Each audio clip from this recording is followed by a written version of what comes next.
নমস্কার বন্ধুরা, কেমন আছেন আপনারা? শীত, গ্রীষ্ম, বর্ষা যে সময়ই হোক না কেন, এখন কিন্তু মশার উপদ্রব কম বেশি আমাদের অনেকেরই বাড়িতে রয়েছে। বাড়ি এবং বাড়ির আশেপাশে এরিয়া কিভাবে মশা থেকে মুক্তি দেবে, এই প্রশ্নটি আমাদের সারাক্ষণই বিরক্ত করে। তবে চিন্তা করার কিছুই নেই, মশা তাড়ানোর জন্য রয়েছে অনেক ঘরোয়া প্রতিকার, যা আমাদের চমৎকারভাবে ফল দেবে।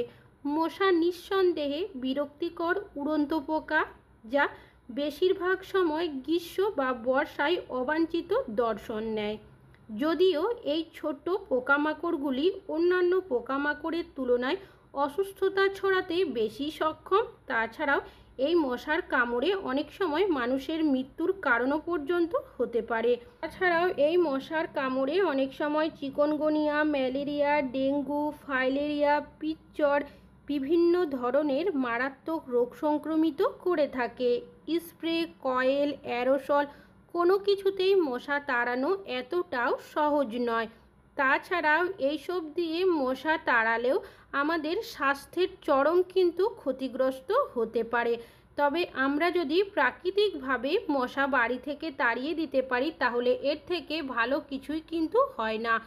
চলুন তবে দেখে নেওয়া যাক আমরা কিভাবে খুব সহজেই কোনো রকমের রাসায়নিক, কয়েল, স্প্রে, অ্যারোসল ছাড়াই মশা তাড়িয়ে দিতে পারি। আজ আপনাদের কাছে শেয়ার করব দুটো পদ্ধতি মশা তাড়ানোর, যেটা আপনাদের ইচ্ছা হবে সেটা কিন্তু ব্যবহার করতে পারেন। প্রথম নিয়ে নিতে হবে নিম পাতা। আমাদের অনেকেরই বাড়িতে নিম পাতার গাছ রয়েছে, আর যদি গাছ নাও থাকে এখন দেখবেন বাজারে কিন্তু নিম পাতা কিনতেও পাওয়া যায়।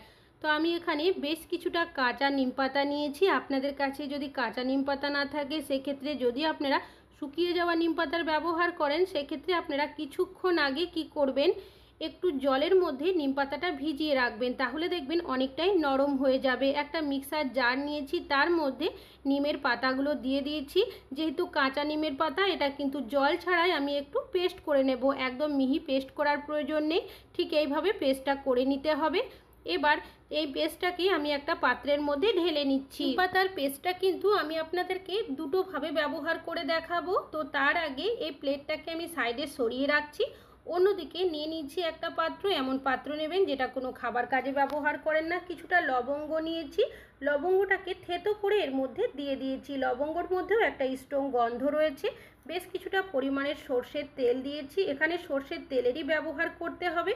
আর নিয়েছি একটা কর্পূর, যে কর্পূর পুজোতে ব্যবহার করি সেই কর্পূরই হাত দিয়ে গুঁড়ো করে দিয়ে দিয়েছি। বাকি যে নিম পাতার পেস্টটা রেখেছিলাম কিছুটা এর মধ্যে দিয়েছি, আর কিছুটা সাইডে সরিয়ে রেখেছি, পরে ওটা ব্যবহার করব। তারপর সব উপকরণগুলো খুব ভালোভাবে মিশিয়ে নেব। মিশিয়ে নেওয়া হয়ে গেলে পাত্রটাকে গ্যাসের মধ্যে বসিয়ে দেব। গ্যাসের ফ্লেমটাকে একদম লোতে রেখে নাড়াচাড়া করে খুব ভালো করে এটাকে ফুটিয়ে নিতে হবে, যাতে করে সব উপকরণগুলো তেলের সাথে মিশে যায়। তবে কোনোভাবে পুড়িয়ে নেওয়া কিন্তু যাবে না। ফ্লেমটাকে লোতে রেখে 1 মিনিট খুব ভালো করে এটাকে আমি ফুটিয়ে নিয়েছি। এবার গ্যাসের ফ্লেমটাকে বন্ধ করে রেখে দেব, যাতে করে এই তেলটা একটু ঠান্ডা হয়ে যায়। অন্যদিকে নিয়ে নিয়েছি এখানে একটা কন্টেনার। এমন পাত্র নেবেন যেটা কোনো খাবার কাজে ব্যবহার করেন না।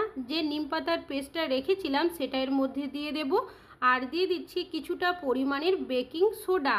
আর নিয়েছি এখানে আমি ন্যাপথলিন, যে ন্যাপথলিন জামা কাপড়ে দেওয়ার জন্য ব্যবহার করি, সেই ন্যাপথলিনই এর মধ্যে দিয়ে দেব। তবে এটা ডাইরেক্ট ব্যবহার করা যাবে না, এটাকে গুঁড়ো করে তারপর দিয়ে দেব।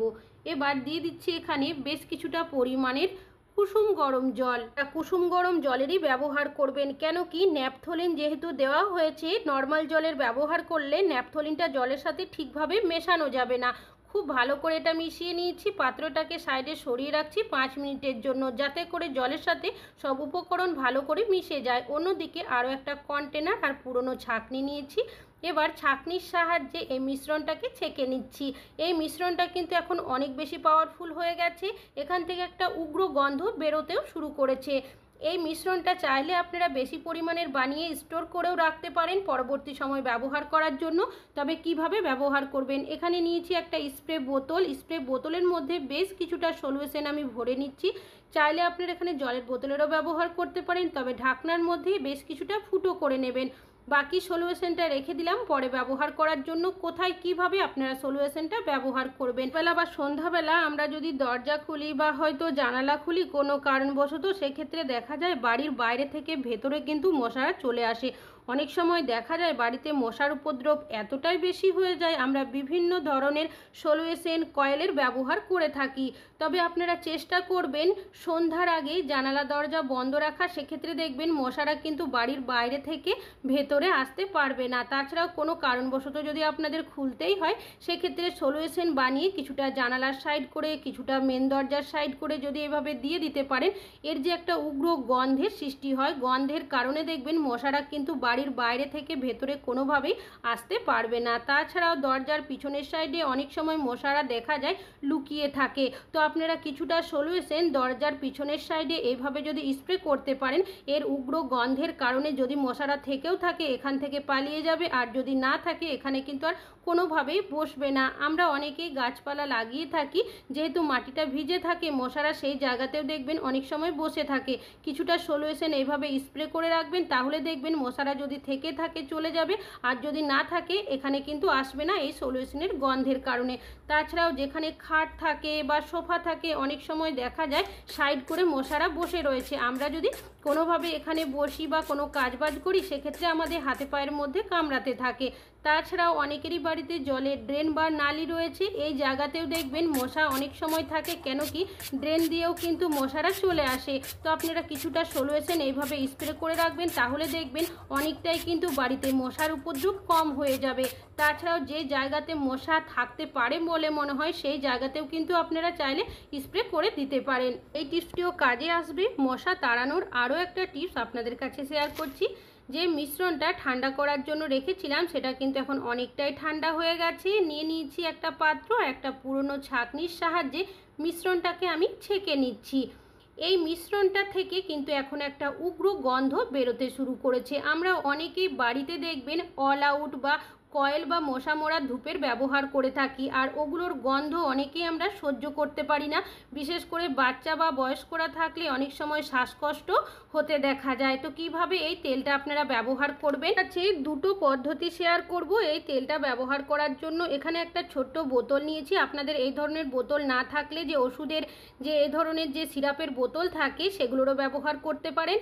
তো যাতে ঢাকনাটা টিনের হয়, প্লাস্টিকের কোনোভাবেই না হয় সেটা কিন্তু খেয়াল রাখতে হবে। এখানে একটা প্রেক নিয়েছি, প্রেকের সাহায্যে আমি এইভাবে করে একটা ফুটো করে নিয়েছি। এবার এটাকে আপনারা কিভাবে ব্যবহার করবেন চলুন দেখে নেওয়া যাক। এখানে নিয়েছি একটা সুতির কাপড়ের টুকরো।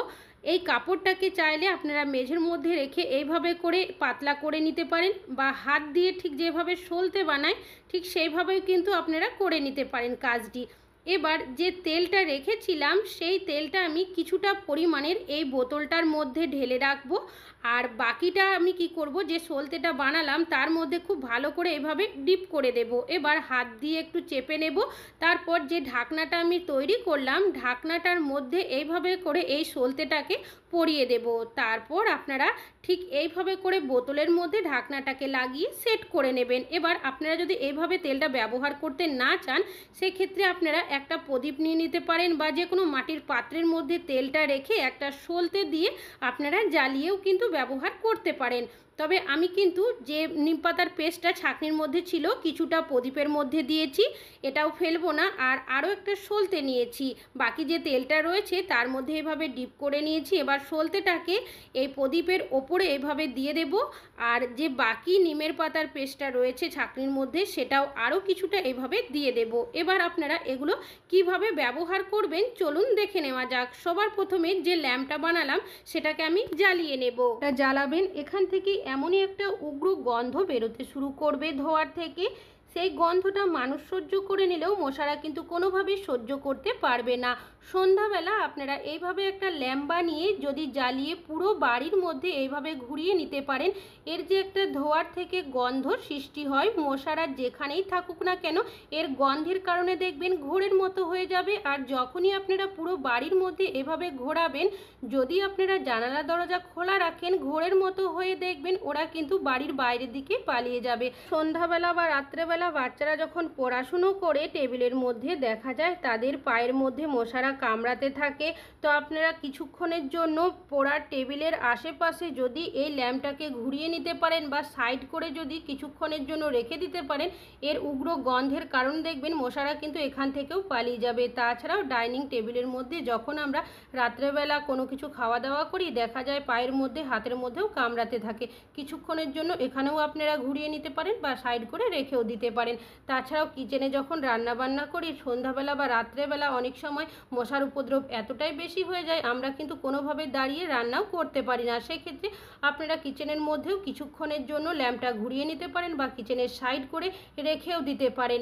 এতেও দেখবেন অনেকটাই কিন্তু কাজ হবে। যে প্রদীপটা বানিয়ে রেখেছিলাম সেই প্রদীপটা আমি আবারও জ্বালিয়ে নিয়েছি। ঠিক একইভাবে আপনারা সন্ধ্যাবেলা কিন্তু এই প্রদীপটাকে জ্বালিয়ে পুরো বাড়ির মধ্যে কিন্তু একবার দেখিয়ে দিতে পারেন। তাছাড়াও যেখানে মশার উপদ্রব বেশি থাকবে, বিশেষ করে টয়লেটের মধ্যেও দেখবেন মশার উপদ্রব অনেকটাই থাকে, কিছুক্ষণের জন্য টয়লেটের মধ্যে ঘুরিয়েও দিতে পারেন। এর উগ্র গন্ধের কারণে মশা যদি থেকেও থাকে এখান থেকে দেখবেন পালিয়ে যাবে। অনেক সময় দেখবেন মশারা কিন্তু ঘোরের মতো হয়ে মেঝেতে পড়েও যায়। চাইলে আপনারা রুমের সাইড করে কিছুক্ষণের জন্য রেখেও দিতে পারেন। তবে প্রদীপটা রোজ রোজ আপনারা চাইলে ব্যবহার নাও করতে পারেন, মাঝে মধ্যে ব্যবহার করবেন, প্রদীপটাকে নিভিয়ে দেবেন, পরের দিন চাইলে এই প্রদীপই আপনারা আবারও ব্যবহার করতে পারেন। মশা তাড়ানোর দুটো টিপস শেয়ার করেছি, যেটা সহজ বলে মনে হবে অ্যাপ্লাই করতে পারেন।